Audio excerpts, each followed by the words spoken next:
Bonjour à toutes et à tous et merci de nous rejoindre pour ce premier webinaire du Haut Conseil pour le climat qui va vous être présenté par Corinne Lequéré, la présidente du Haut Conseil pour le climat, et Laurence Tubiana qui va nous rejoindre au cours de ce webinaire. Donc c'est une première pour nous d'un nouvel exercice. On a souhaité pouvoir revenir plus longuement sur le contenu des rapports du Haut Conseil pour le climat et prendre le temps de les expliquer chapitre par chapitre s'il était besoin, le contenu, et d'avoir un échange avec les internautes qui assistaient au webinaire. Donc nous commençons avec le rapport annuel de neutralité carbone que nous avons publié au mois de juillet et dont une version grand public est sortie au mois de septembre. Donc on arrive à 99 personnes en ligne, c'est pas mal pour un premier webinaire. Donc merci à vous de bien avoir voulu vous joindre à nous. Donc sans plus attendre, je vais céder la parole à Corinne Lequéré. Dans le chat des participants, si vous le souhaitez, vous pouvez indiquer des questions que je sélectionnerai pour transmettre à nos présentatrices à la fin du chat, à la fin de la présentation. Donc nous pensons avoir environ une demi-heure de présentation de ce rapport qui sera suivi par 15-20 minutes d'échange sur la base des questions que vous aurez bien voulu nous transmettre. Merci d'être là donc, et Corinne, je te cède la parole. Merci Olivier, bonjour à tous et à toutes. Déjà, je peux vous demander peut-être quelques courageux là de mettre quelque chose dans le chat, comme ça je sais bien que tout le monde m'entend correctement. Je vais commencer, j'ai encore rien. Est-ce que vous m'entendez bien? Bonjour à tous, oui? Oui, toi oui, mais les autres, je sais pas. Ah, parfaitement. Merci Vincent. Ah, voilà. OK, je me lance. Donc, déjà un peu de contexte. Le Haut Conseil pour le climat, qui nous sommes? Nous sommes un organisme indépendant qui a été mis en place par le gouvernement fin 2018. Et nous sommes là pour apporter un éclairage neutre sur les problématiques du climat en France. On est chargé comme mission d'évaluer la stratégie du gouvernement en matière de climat, de faire des recommandations et aussi de considérer dans nos recommandations les impacts socio-économiques et environnementaux des politiques climatiques de la France. Aspect unique du Haut Conseil pour le climat, c'est que, bien sûr, comme on fait une évaluation de la politique du gouvernement chaque année, le gouvernement s'est engagé à répondre, bonjour Laurence, s'est engagé à répondre à nos rapports dans les 6 mois, une réponse qu'il fait au Parlement et au CESE. Et c'est cette dynamique de rapport, évaluation, recommandation et réponse du gouvernement année après année qui, je pense, et nous le souhaitons tous, fait en sorte que la politique du gouvernement peut évoluer de manière à plus long terme.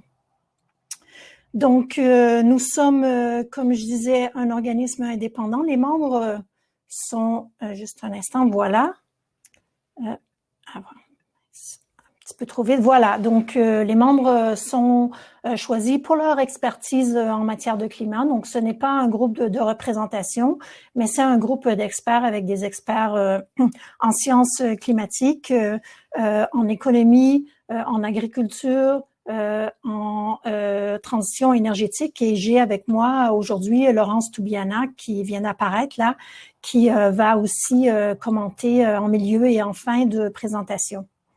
Donc, et encore en guise d'introduction, pour rappel, que le changement climatique continue, que nous avons eu jusqu'à présent au niveau global 1 degré plus ou moins de réchauffement planétaire causé par l'augmentation des gaz à effet de serre dans l'atmosphère. 1 degré, c'est énorme, c'est comme 1 degré de fièvre pour le corps humain. C'est vraiment ce qui fait en sorte que tout le système Terre, y compris les écosystèmes, le cycle de l'eau, devient hors équilibre avec des conséquences extrêmement importantes. Donc, on a eu 1 degré jusqu'à présent. L'année 2019 a été l'année la plus chaude jamais enregistrée en Europe, avec 2 vagues de chaleur en France et une sécheresse extrême. Et le premier quart de 2020 a été aussi un record de température en France.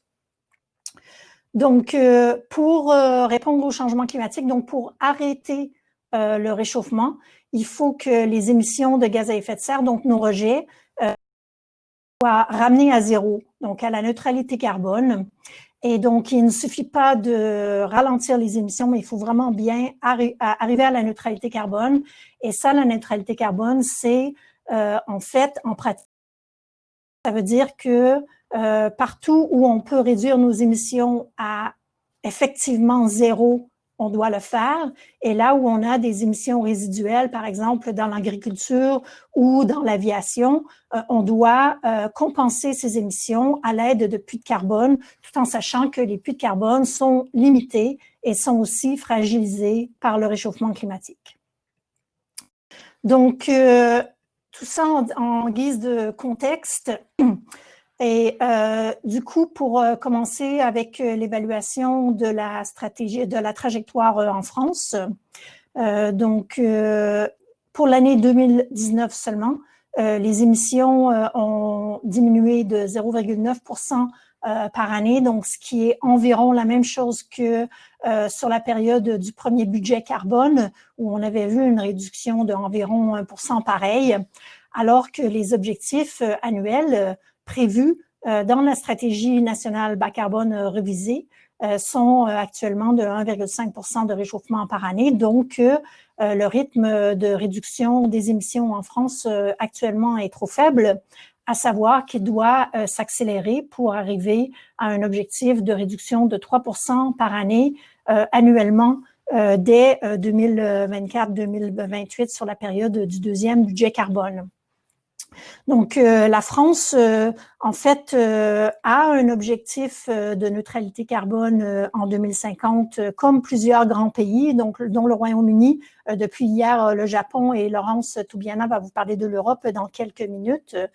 Et cet objectif de neutralité carbone en 2050, il est cohérent avec l'accord de Paris et il permettrait d'atteindre, de limiter le réchauffement climatique à 1,5 degré, dépendant de ce que font les autres pays.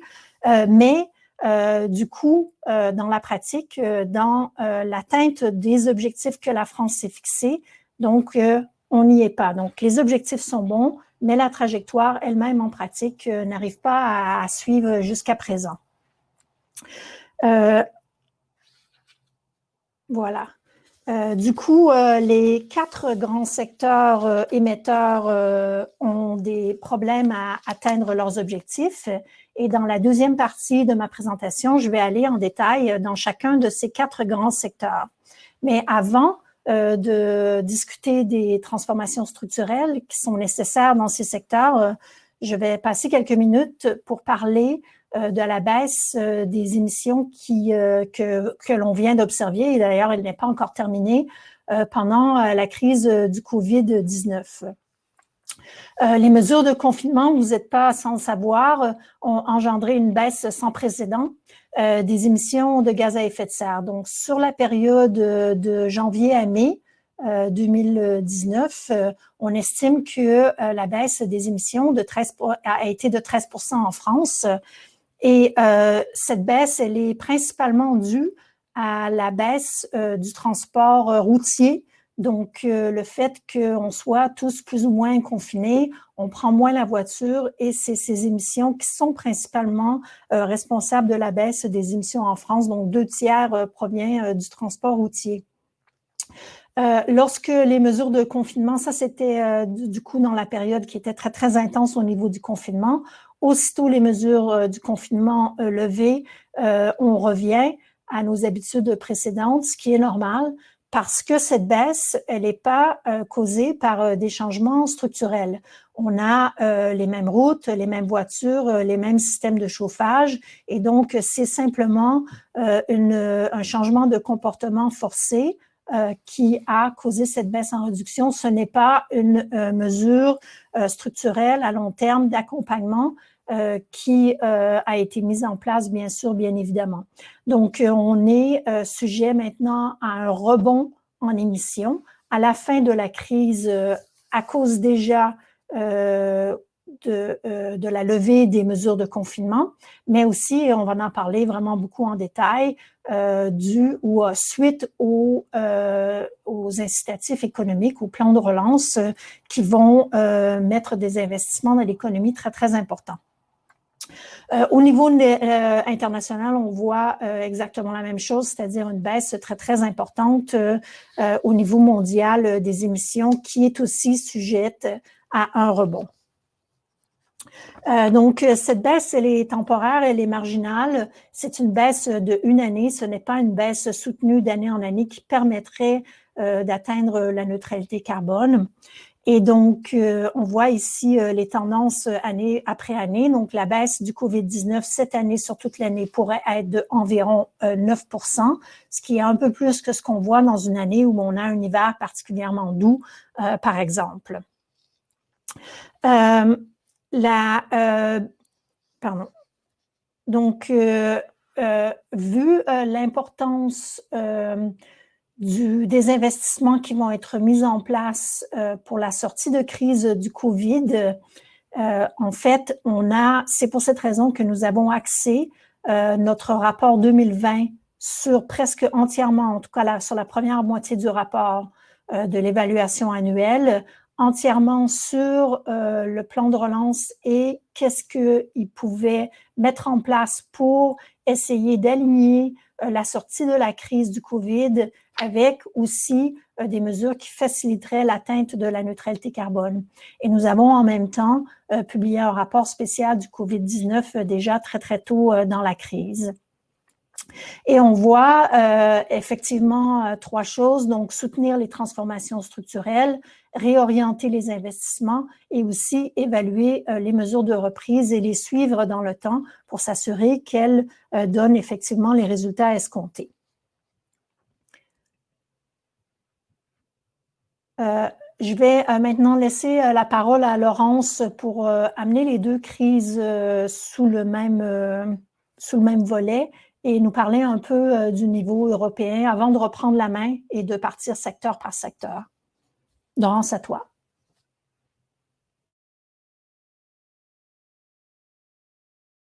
Laurence, ton micro. Merci Corinne et bonjour à tous.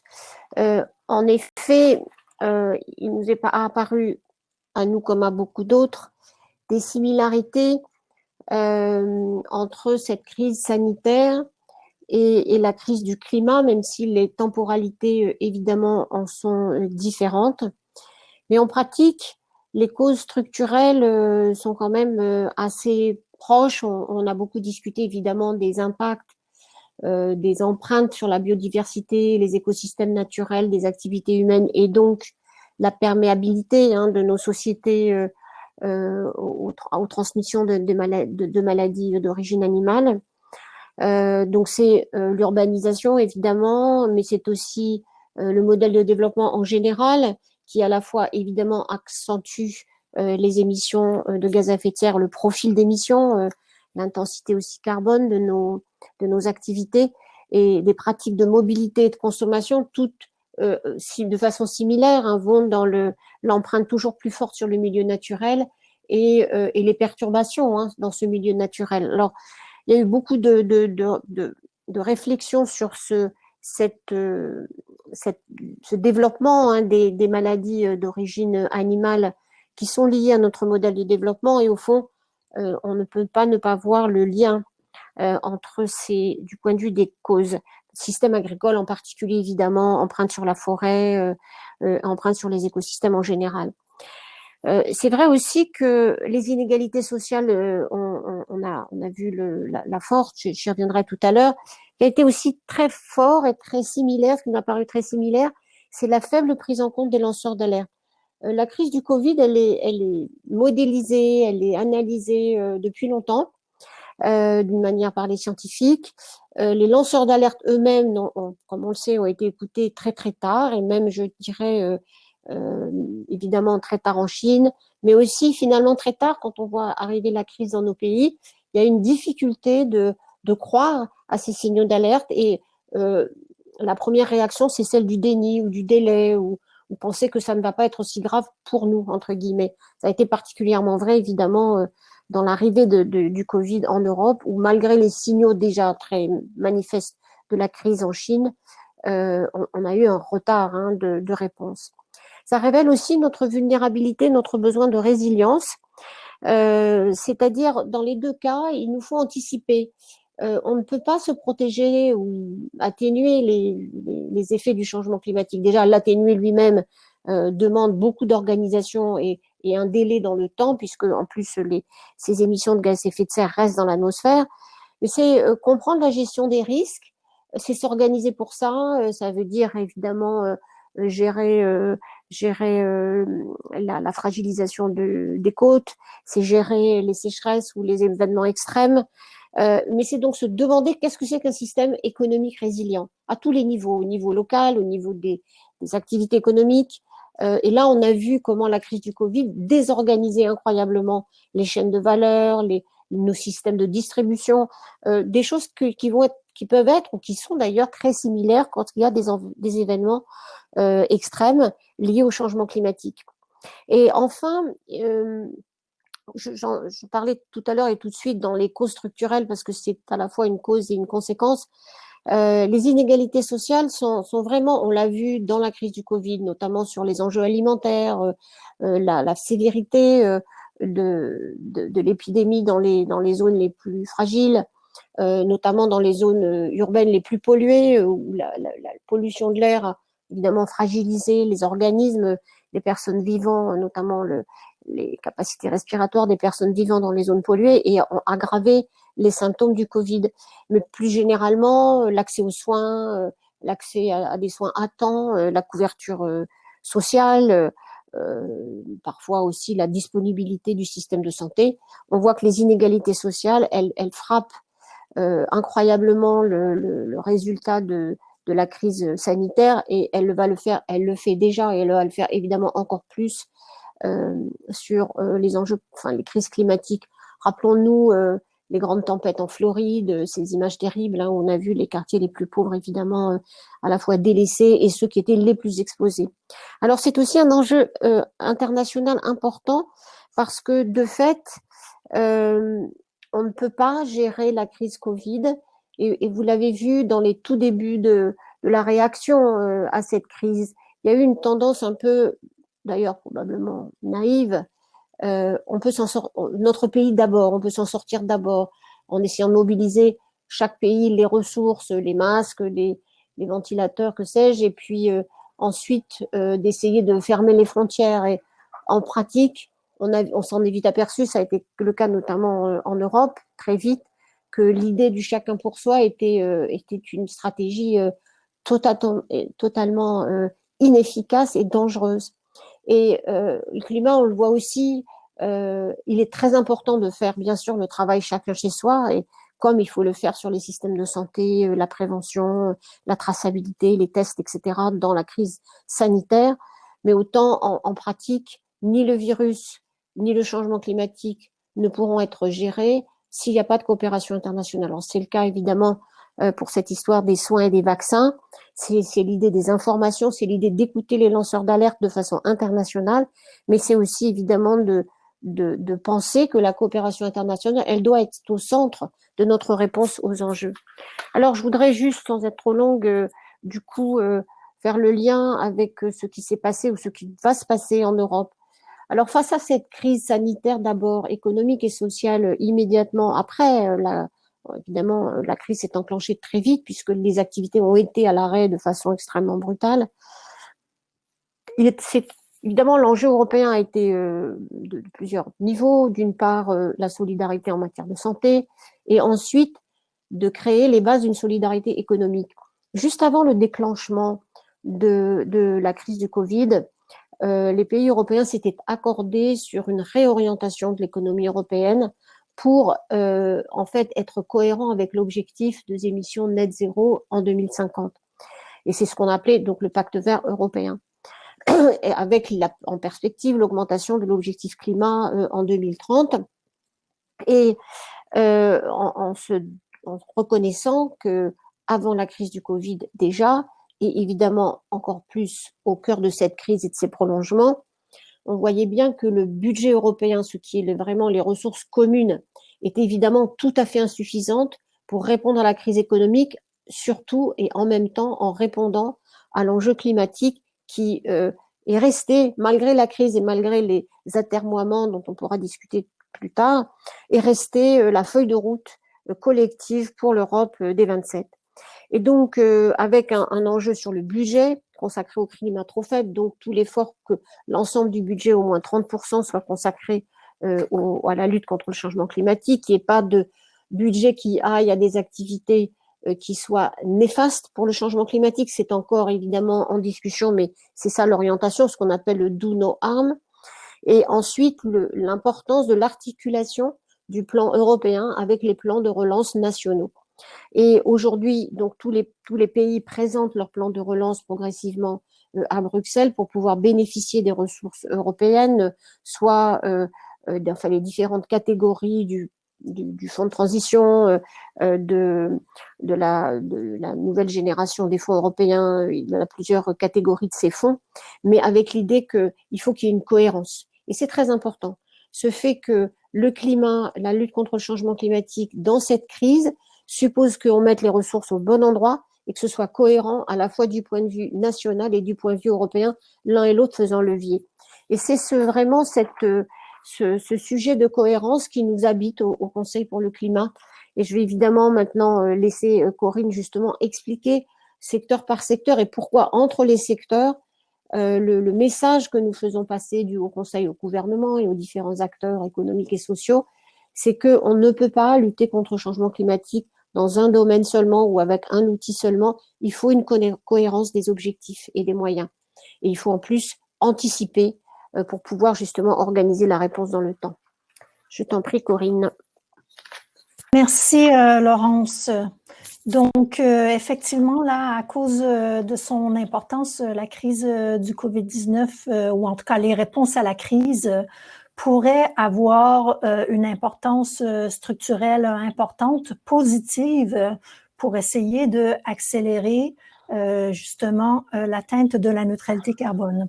Donc, je vais passer là les 4 grands secteurs émetteurs en France. Donc, le transport, c'est du coup le premier secteur avec 31% des émissions. C'est le seul secteur dont les émissions ont augmenté. Là, vous voyez en rouge sur le graphique, ont augmenté depuis 1990. On a vraiment du mal à faire infléchir les émissions dans ce secteur.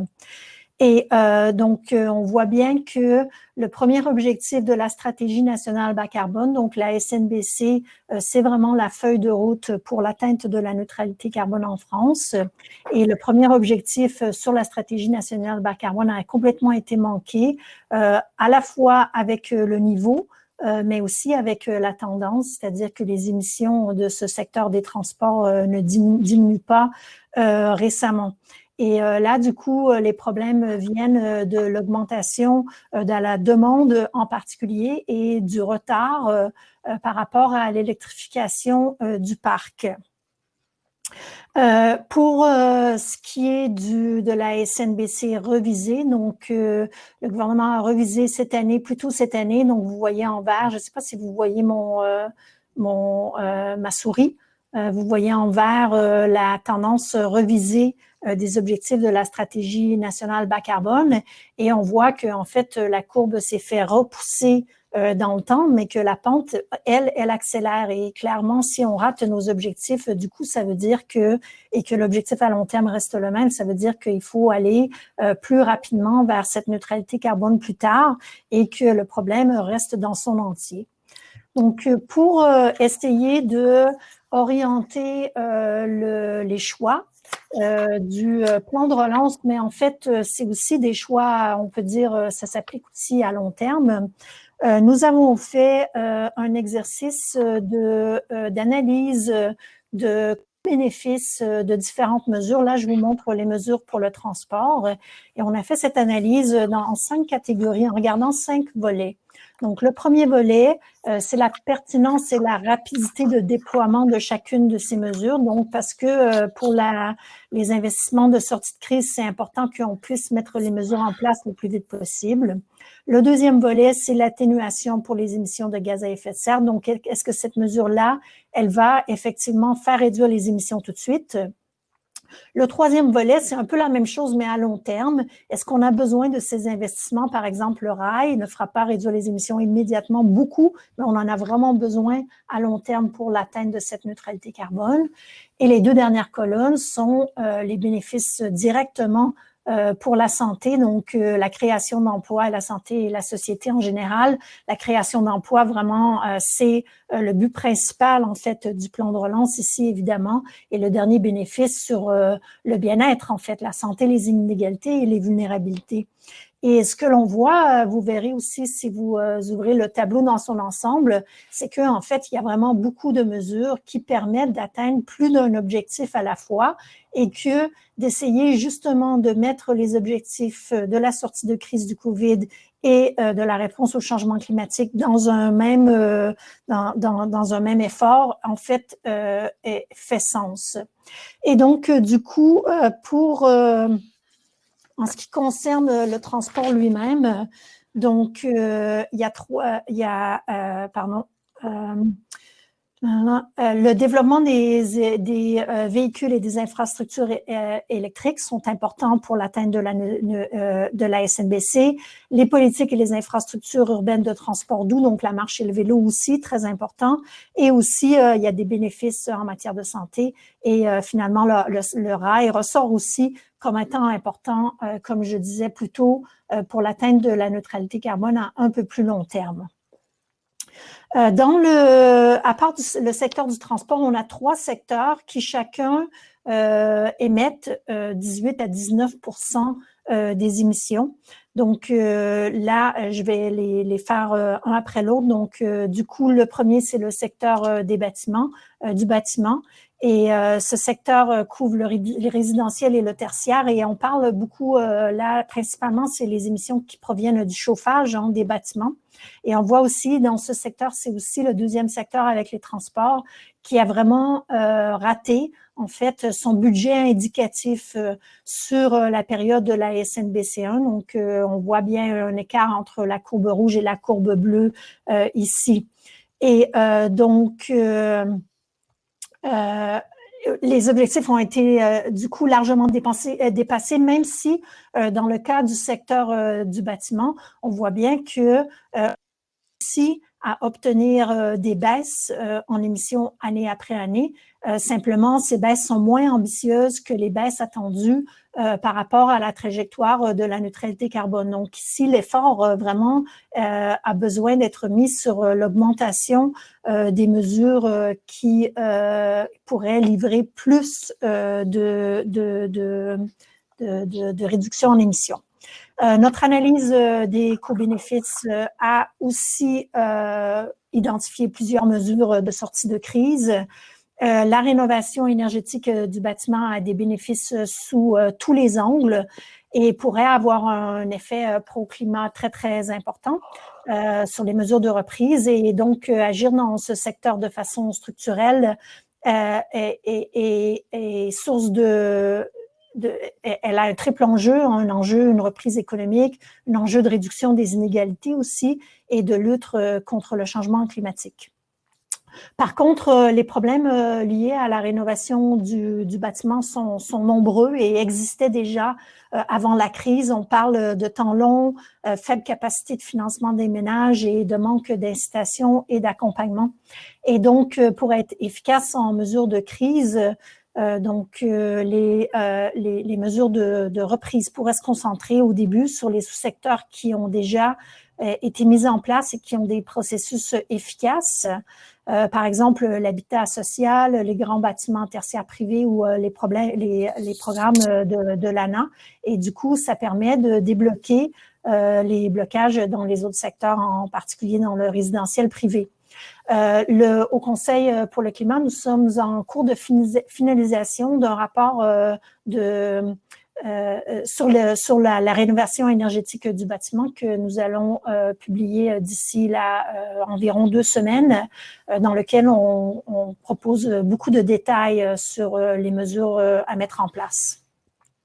Et je vais aller vite fait sur les 2 autres secteurs là. Je suis consciente du temps. Pour l'industrie manufacturière et la construction, les émissions dans le secteur ont diminué beaucoup depuis 1990, mais moins ces dernières années. On voit un ralentissement de la réduction en émissions, en partie parce qu'on a déjà fait beaucoup au niveau de l'efficacité énergétique. Les objectifs révisés de la SNBC accélèrent encore la tendance attendue plus tard. Et donc, le secteur, pour pouvoir rester sur la tendance attendue par la SNBC, a besoin d'investissement. Donc, c'est un secteur qui pourrait, en fait, continuer à livrer des émissions, une réduction en émissions, mais seulement avec des investissements supplémentaires.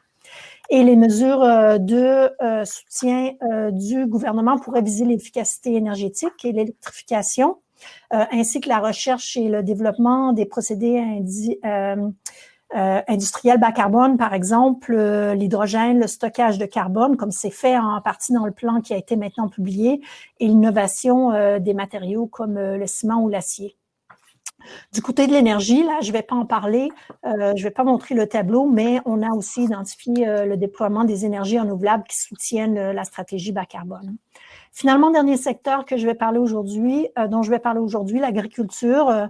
On note une légère baisse des émissions de l'agriculture, mais un dépassement léger, mais tout de même un dépassement des objectifs de la première stratégie nationale bas carbone.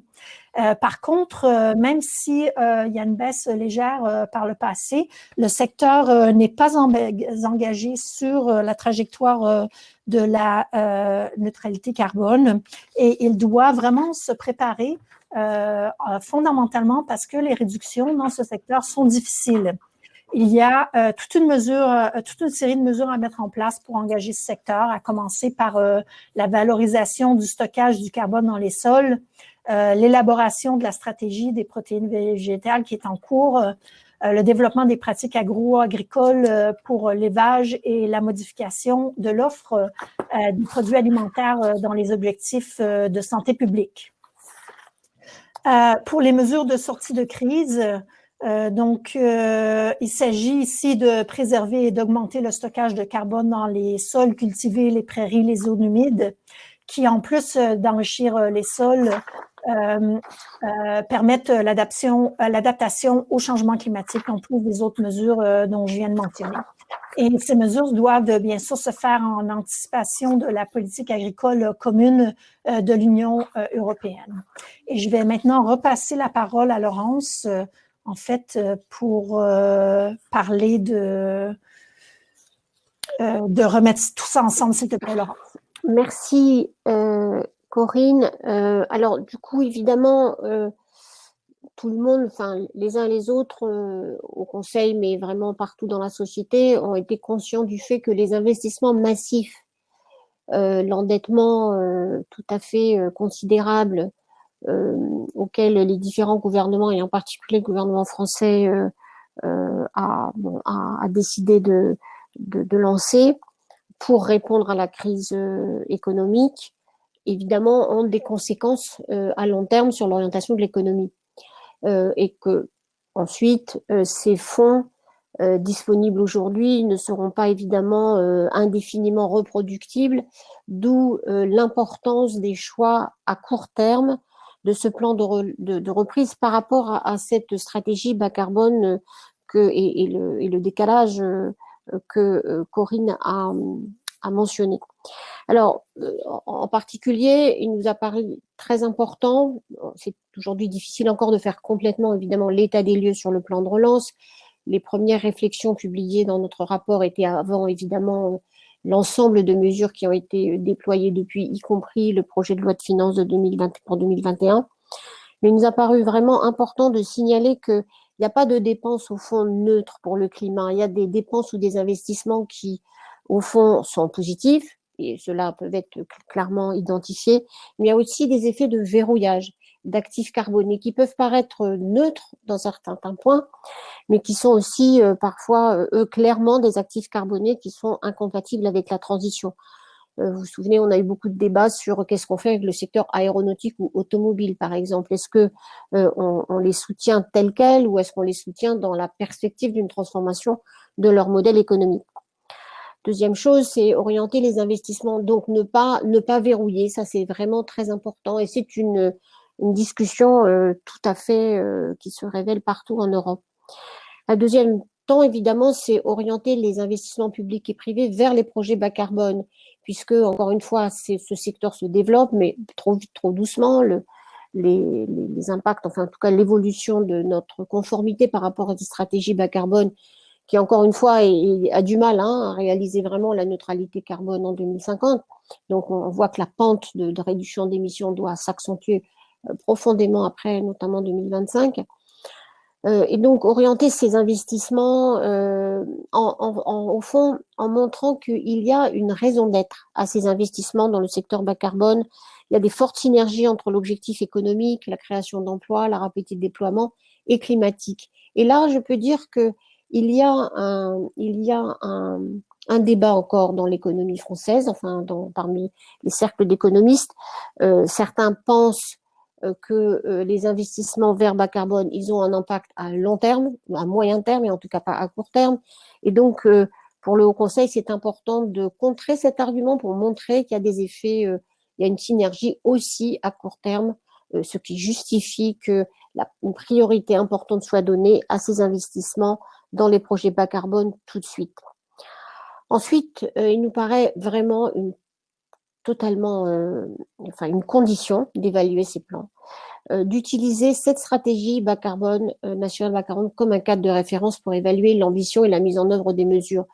Il est vrai qu'aujourd'hui, c'est un des qui sont figurés cette fois-ci dans 2 de nos rapports, le premier, le second, nous avons attiré l'attention des pouvoirs publics sur le fait que, encore une fois, il ne s'agit pas seulement de juger d'une mesure ou d'une autre, mais de jauger de toutes les mesures qui ont l'air de s'adresser directement au climat ou qui n'ont pas l'air. Ça peut être l'emploi des jeunes, ça peut être les mesures qui touchent au crédit à la consommation.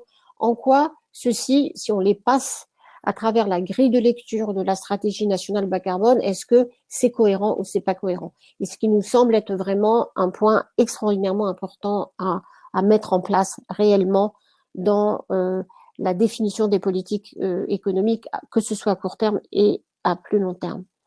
Et enfin, il faut quand même qu'on anticipe. Corinne a très bien montré les décalages déjà dans les budgets carbone passés, ce qu'on a dépassé. On renvoie à plus tard les efforts additionnels. Tout à l'heure, je n'ai pas dit explicitement, mais si l'Union européenne se décide à une réduction des émissions de gaz à effet de serre en 2030 au lieu de moins 40%, ce qui est aujourd'hui l'objectif français, à moins 55% en 2030, bien sûr que la France, comme les autres pays européens, vont devoir revoir leur copie. Donc, si on repousse toujours à plus tard cette réduction des émissions, du coup, on compte sur des réductions annuelles d'émissions extrêmement fortes par rapport à ce qu'on est capable de faire aujourd'hui. Donc, il faut vraiment remédier, anticiper sur ces retards dans les décisions d'investissement, comprendre les effets, et comprendre les effets à la fois à long terme sur la restructuration économique, mais aussi sur la crise climatique. Et là aussi, et pour terminer, on ne peut pas penser qu'on agit seul. Certes, les émissions françaises ne sont pas les plus élevées, notamment par tête, encore que les analyses du Haut Conseil montrent que quand même nos émissions, lorsqu'on intègre les émissions importées, sont quand même importantes, hein, mais que en revanche, on ne fera rien collectivement au plan international s'il n'y a pas la démonstration qu'on peut avoir des modèles de développement zéro carbone en 2050 et bas carbone tout de suite.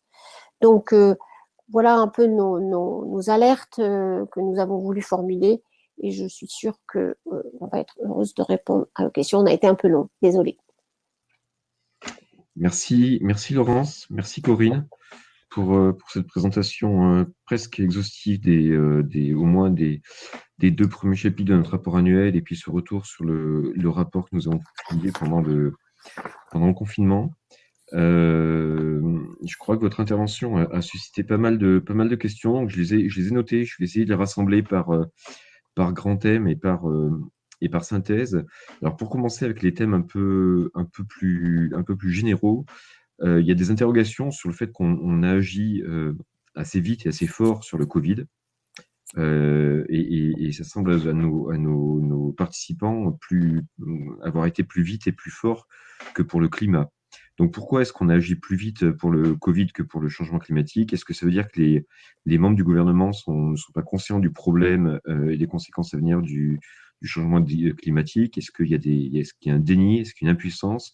Ou est-ce qu'il faut mettre ça sur un blocage politique ou des lobbies qui ne sont pas intéressés à la décarbonation? Je sais pas, peut-être que Laurence, tu veux reprendre la main là-dessus? Merci Olivier. Il est vrai que la réaction a été plus rapide, mais on voit que quand même par rapport à la crise, au fond, elle est toujours trop lente et c'est une leçon à tirer. On a l'impression qu'on réagit dans l'urgence et en pratique, lorsque les problèmes sont d'une telle ampleur et affectent et secouent tout le système économique et social, on voit que en fait, c'est très difficile d'arriver à temps. Ça devrait être un signal d'alerte pour, bien sûr, le gouvernement, mais aussi les autres acteurs économiques. Bon, il est certain que la temporalité différente, hein, on voit les effets immédiats de la crise du Covid, les gens sont malades, les gens meurent, l'hôpital est débordé, on ne sait pas, on connaît en plus mal ce virus et donc on n'en connaît pas exactement les modalités de transmission et donc il a fallu s'y ajuster. Et donc je pense que c'est l'aspect de proximité immédiate de la crise qui fait réagir vite. Et ce qui est au fond, donc la temporalité paraît jouer en faveur d'une réponse rapide à la crise sanitaire et jouer en défaveur de la réponse à la crise climatique. En même temps, je pense que effectivement, nos interlocuteurs ont raison. Il y a une multitude aussi d'acteurs qui se sont vraiment organisés pour ralentir les réactions, plaider pour l'emploi dans les secteurs bas carbonés. Donc, il y a une série d'acteurs économiques, de lobby, comme on voudra les appeler, qui sont des freins efficaces à l'action pour le changement climatique, parce qu'il paraît qu'il y a des trade-offs. Après tout, les contradictions d'objectifs, on le voit aujourd'hui entre est-ce qu'on remet tout le monde au travail et on accentue la crise sanitaire ou on trouve autrement. Les conflits d'objectifs, ça existe toujours. Et donc, quand on privilégie au fond le court terme, on se rend compte que ça a des conséquences qu'on ne peut pas maîtriser. Et je crois que le fait que ça paraisse loin dans le temps, même si on a déjà des dommages extrêmes, et que il y a des acteurs qui sont très actifs dans l'idée que les objectifs de court terme, de maintien des activités telles qu'elles sont plus intéressants. Je crois que c'est ça aussi qui fait que, au fond, les différents responsables se disent on a le temps où on peut prendre certaines mesures, mais certainement pas un plan d'ensemble, comme au fond on est en train d'en dessiner pour le plan de la crise sanitaire. Donc, peut-être faire percevoir aux responsables politiques que la crise climatique, elle est là et qu'elle sera encore plus sévère du point de vue de ses conséquences. Je crois que c'est vraiment important, mais on voit que le message a du mal à passer. Merci Laurence. Corinne, pareil, sur une approche assez générale. On a eu plusieurs questions qui nous disent qu'on a un objectif de neutralité carbone en France qui est donc conforme à l'accord de Paris, il est fixé à 2050, mais que néanmoins, selon les observations de plusieurs ONG internationales, les engagements actuels ne permettent pas de rester sous les 2 degrés, nous mènent plutôt actuellement entre 2,5 et 3 degrés. Et donc, est-ce qu'en ce sens, l'action de l'Union européenne et de la France est suffisante par rapport à celle du reste du monde? Merci.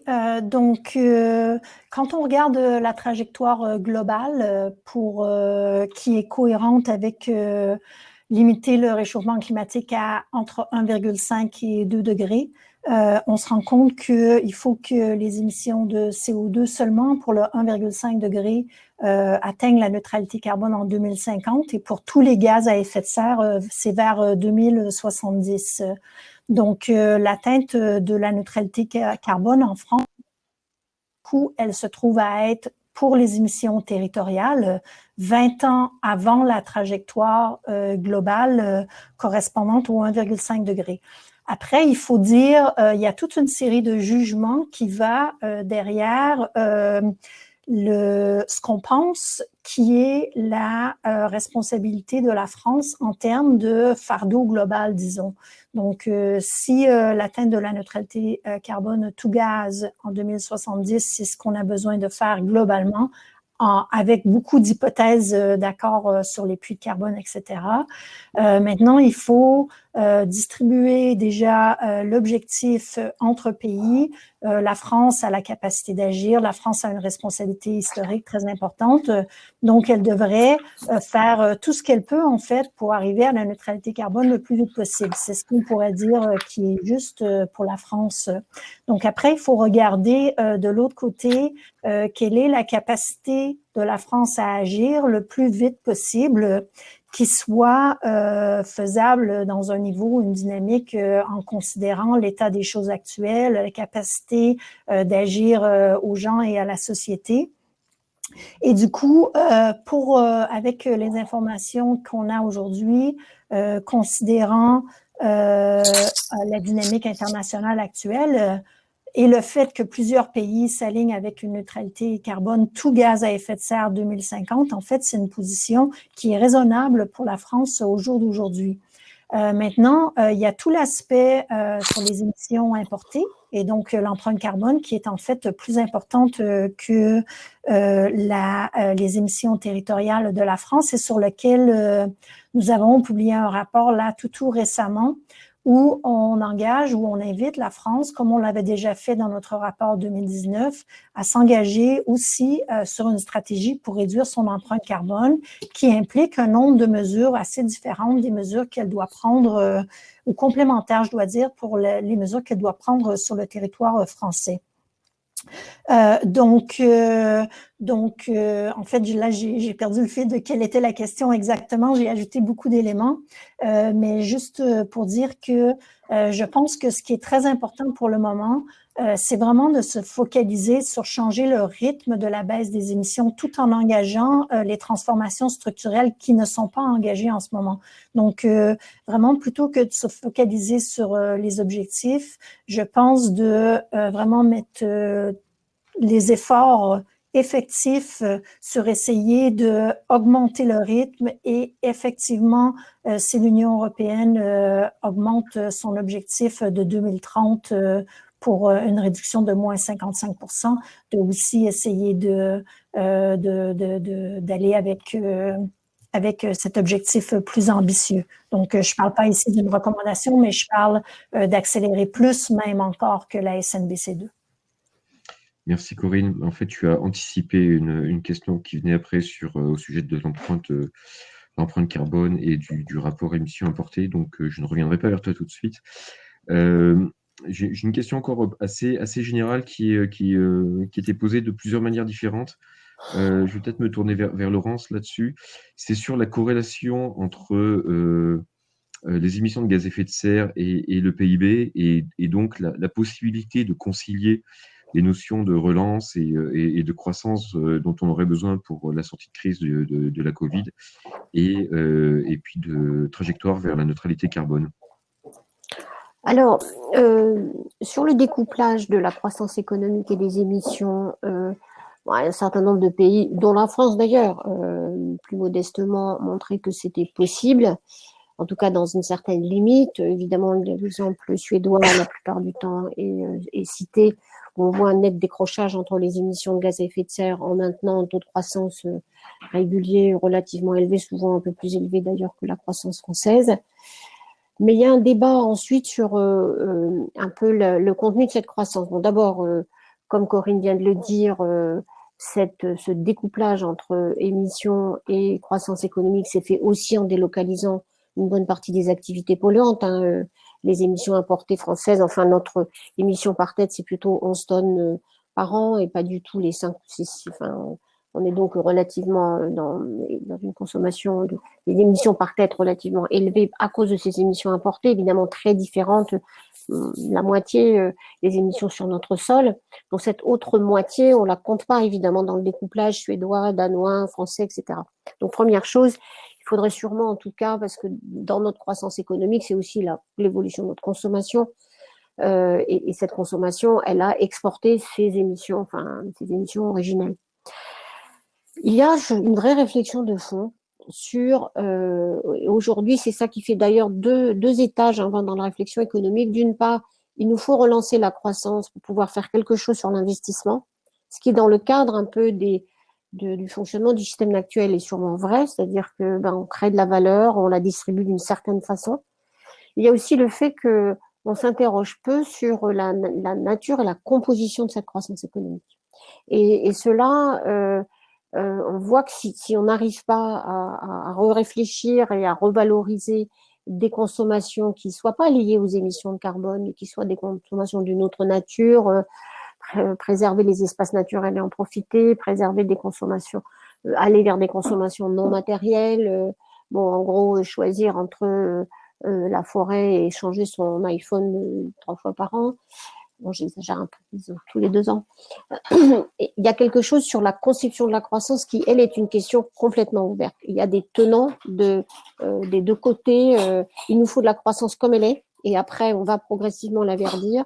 Et en réalité, on a un objectif majeur si on continue à vouloir faire croître l'économie. Et puis, il y a évidemment, comme vous le savez, ceux qui disent en pratique, on ne peut pas avoir une croissance matérielle infinie parce qu'il y a justement des ressources finies et qu'on a détruit ces ressources de façon, y compris la capacité d'absorption de l'atmosphère de façon de plus en plus rapide.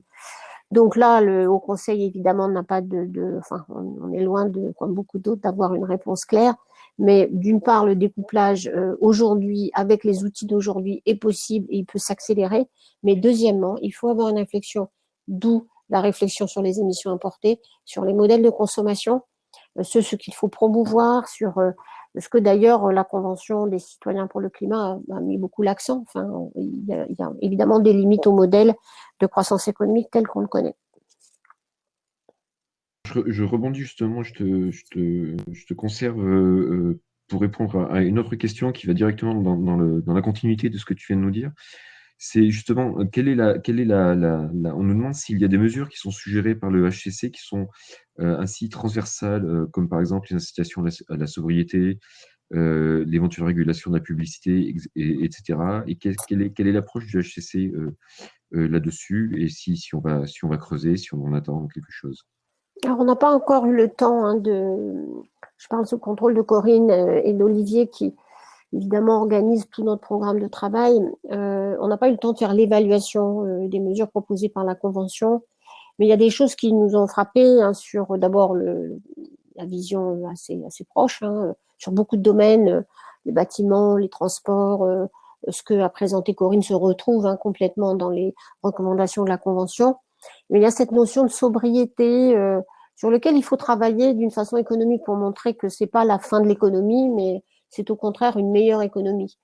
Et là, évidemment, la Convention, elle est restée un petit peu superficielle puisqu'elle n'avait pas les moyens d'aller profond. Et c'est sans doute une réflexion de fond. Mais je laisserai peut-être Corinne parler sur comment elle veut orienter nos travaux. Merci. Juste pour dire que déjà dans le rapport de cette année, on a regardé en détail la transition juste et son rôle, le rôle qu'elle a à jouer et comment on peut effectivement avoir une transition qui sera juste.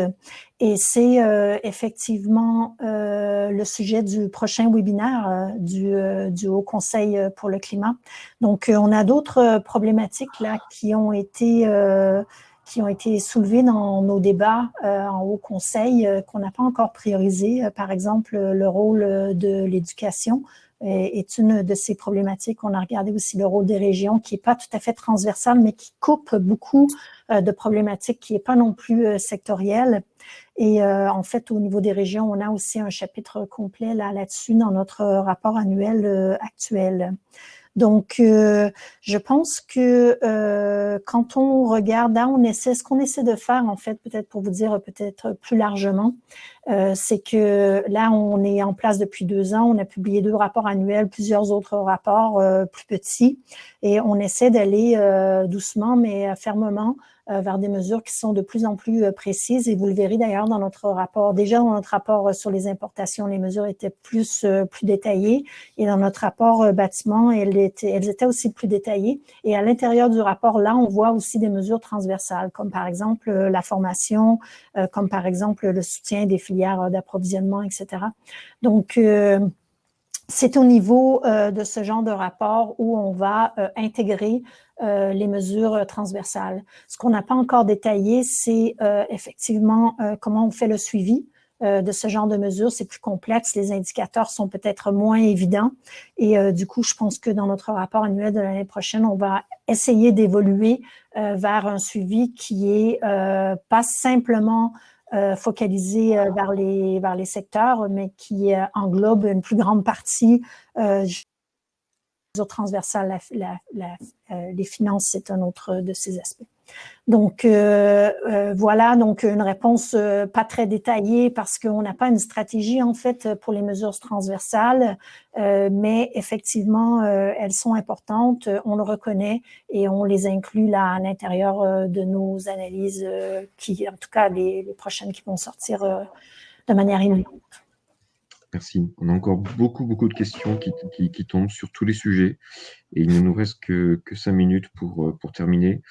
Il y a beaucoup de questions sectorielles sur les transports, sur l'hydrogène, mais il y en a une qui revient il y en a 2 qui reviennent assez régulièrement. La première est sur l'industrie, donc ça va peut-être être pour Corinne, et la deuxième est sur l'agriculture, donc je demanderai peut-être à Laurence, qui a aussi une petite expérience sur ce secteur. Donc sur l'industrie, on nous demande si la baisse des émissions de CO2, il est plutôt à l'amélioration des processus ou plutôt à la désindustrialisation, et si on a une idée des perspectives sur ce sujet. Là, je pourrais pas vous retirer les chiffres parce que je les ai pas en tête, mais c'est pas l'image qu'on a là que l'industrie elle a baissé ses émissions parce que tout s'est exporté en Chine. Ça, c'est pas comme ça. C'est vraiment beaucoup plus balancé comme tendance.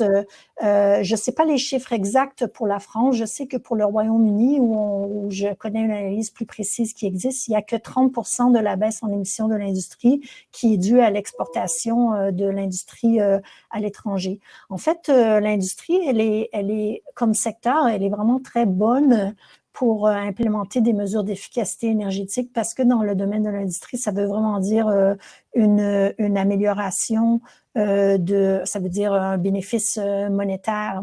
Ce qu'on voit aussi à l'intérieur de l'industrie, c'est pas forcément une désindustrialisation à l'étranger, mais c'est un changement de la production industrielle à l'intérieur de la France. Et encore là, j'ai pas les chiffres exacts en tête.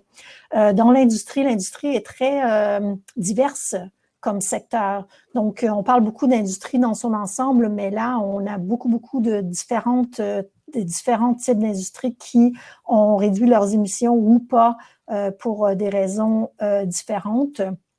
Mais ce qui est bien clair, c'est que là, on a eu beaucoup de réductions dans les décennies qui viennent de passer, et que pour passer à la vitesse supérieure, là, on a encore des gains à faire au niveau de l'efficacité énergétique, mais on parle vraiment de remplacer les processus qui ont besoin d'énergie par remplacer l'énergie soit à l'électrification là où c'est possible, ou vers des processus plus intenses comme par exemple l'hydrogène.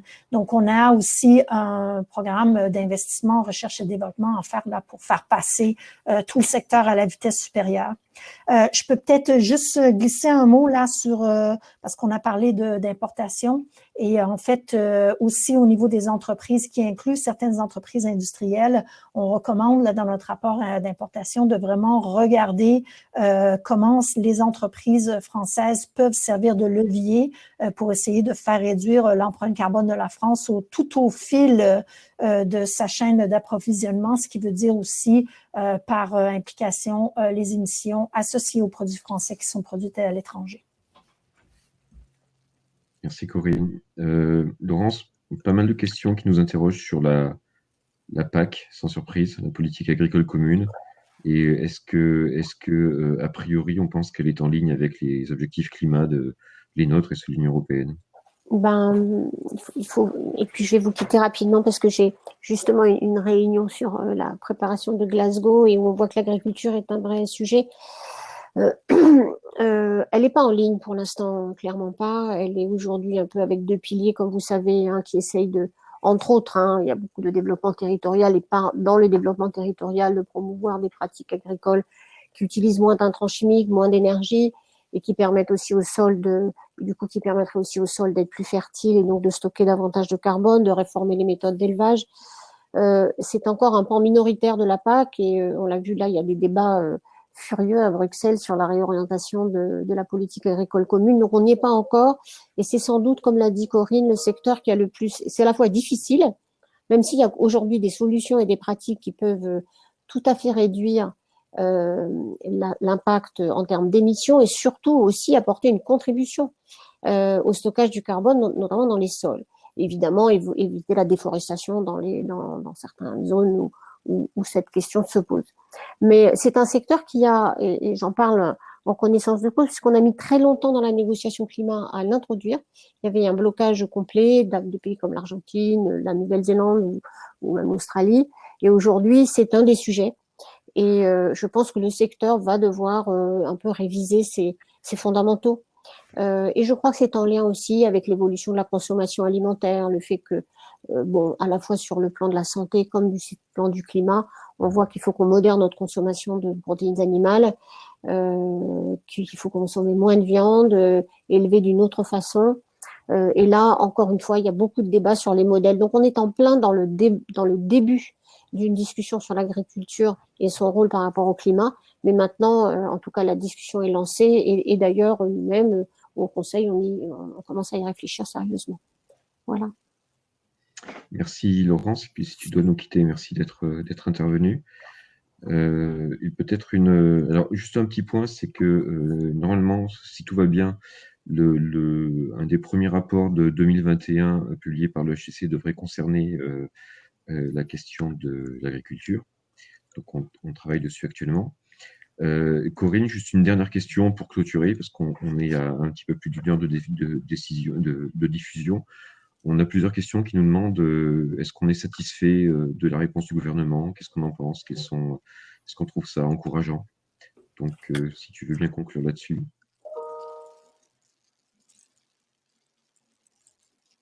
On t'entend pas, il faut que tu mettes ton micro. OK. Merci pour la question. En fait, oui et non. Le gouvernement s'engage de plus en plus. On parle beaucoup de climat. On a vu les 30 milliards du plan de relance qui sont consacrés à la transition environnementale. Donc, ça, c'est très bien. Et du coup, on sent bien la présence, l'omniprésence même presque, du climat dans les discours français.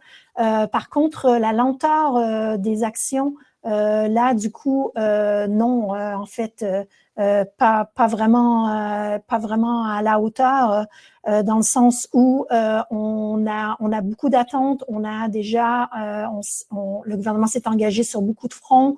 Par exemple, si on regarde la réponse du Premier ministre à notre premier rapport, elle incluait une demande de lettre de mission envoyée au ministère faisant une feuille de route par ministère, et ça, c'est très, très bien, c'est ce qu'il faut faire, mais en fait, elles sont encore en attente, les évaluations des lois, c'est encore en attente, donc il y a beaucoup de choses qui avancent pas vite au niveau structurel, fondamental, donc c'est-à-dire vraiment d'essayer de changer de vitesse. Là, on voit que en fait, on pourrait aller beaucoup plus vite, on devrait aller beaucoup plus vite. Donc, du coup, je pense, ou en tout cas j'espère, je ne sais pas, vous me direz, je pense que ça a été utile de mettre le Haut Conseil pour le climat en place. Je pense que d'avoir cette dynamique d'année, rapport, retour, etc., pourrait aider en fait quand on va certainement commencer à se répéter d'année après année parce qu'il y a des choses qui sont toujours pareilles. Par contre, on voit bien qu'il y a des évolutions et je pense que ça sert vraiment beaucoup d'avoir une voix comme la nôtre et la vôtre, et en plus de la vôtre, qui vient rappeler les problématiques à long terme et vraiment essayer de conseiller et de donner des avis et des recommandations pour vraiment accélérer la tendance et d'aller au bon endroit, au bon niveau. Merci, Olivier. Merci, Corinne. Je te confirme que déjà en un an, j'ai l'impression de vous répéter de manière beaucoup trop régulière.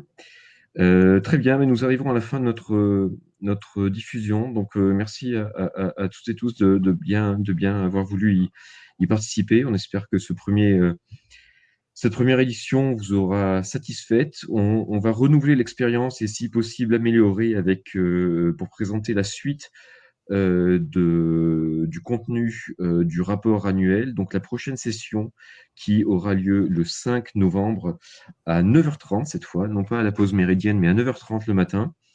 Ça aurait pu être le soir, effectivement, puisque tout le monde est chez soi à 9h30. Mais non, ce sera le matin à 9h30, le jeudi 5 novembre, et ça portera sur la transition juste vers la neutralité carbone. Et ça parlera donc des émissions, des vulnérabilités et des démocraties. Et ce sera animé par deux membres du Haut Conseil pour le climat, qui sont Sophie Dubuisson-Quillet et Marion Guilloux. Voilà, donc jusqu'au 5 novembre, je vous souhaite une très bonne continuation et donc à bientôt. Au revoir. Au revoir.